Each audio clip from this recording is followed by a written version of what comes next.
अस्सलामुअलैकुम viewers and welcome. KSE 100 को weekly base पे हम देखते हैं तो 6900 point market week on week basis पे माइनस क्लोज हुई है और 1,07,174 की क्लोजिंग। वॉल्यूम को अगर देखें तो 1126 मिलियन का वॉल्यूम और उससे प्रीवियस वीक में 822 मिलियन का वॉल्यूम।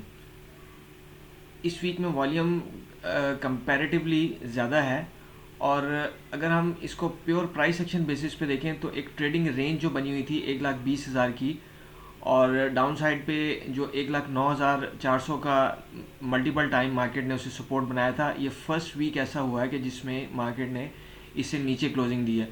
स्विंग लाइन ग्राफ में स्विंग तो बहुत पहले की डाउन हो चुकी हुई थी। ये जो जब 1,14,000 की क्लोजिंग आई थी उसी वक्त स्विंग डाउन हो गई थी।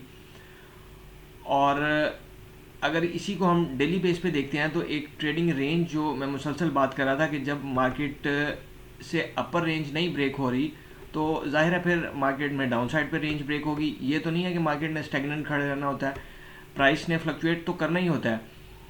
अब ट्रेडिंग रेंज से नीचे मार्केट ने क्लोजिंग भी दी है और ट्रेड भी होता रहा है।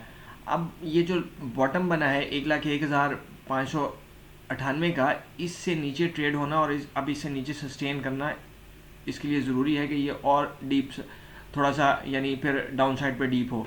अगर हम एवरेजेस के हिसाब से देखें तो लास्ट वर्किंग डे में लास्ट 2 वर्किंग डेज में मार्केट ने 200 EMA को सपोर्ट बनाया डेली बेस पे और ये जब से मार्केट ने 38,000 से ब्रेकआउट लिया था उस वक्त से मार्केट ने इस 200 EMA को टच ही नहीं किया। डेली बेस पे अगर हम देखते हैं तो ये फर्स्ट टाइम जब प्राइस टच करती है तो ये इम्पॉर्टेंट एरिया होता है।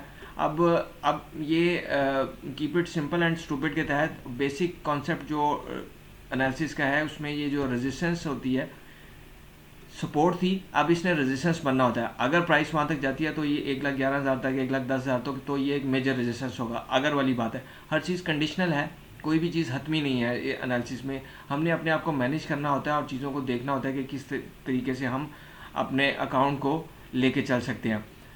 इनसाइड कैंडल है, बुलिश कैंडल है, लेकिन एवरेजेस अब ऊपर जो छोटी एवरेजेस हैं वो डिस्टर्ब हो गई हैं, उनमें क्लियर कट सेलिंग का साइन है।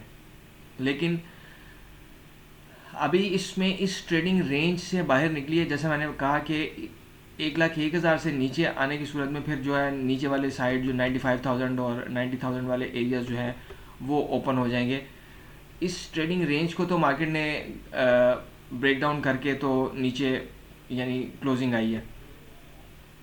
इंडिविजुअल स्क्रिप्ट जो हैं वो अपने अपने हिसाब से परफॉर्म कर रहे हैं। PSO भी उसी तरह 200 EMA को मार्केट ने टच किया और यहाँ पे एक अच्छा सपोर्ट एरिया भी बन रहा था जहाँ से इंट्राडे में क्लोजिंग आई, यानी इंट्राडे में एक अच्छी मूव देखने में आई। इसी तरह से अटक रिफाइनरी ने 200 EMA को कोई लिफ्ट नहीं करवाया, वहाँ पे 3 दिन 4 दिन मार्केट ने स्टे किया और फिर एक नई नीचे जो है वो लेग बना दी।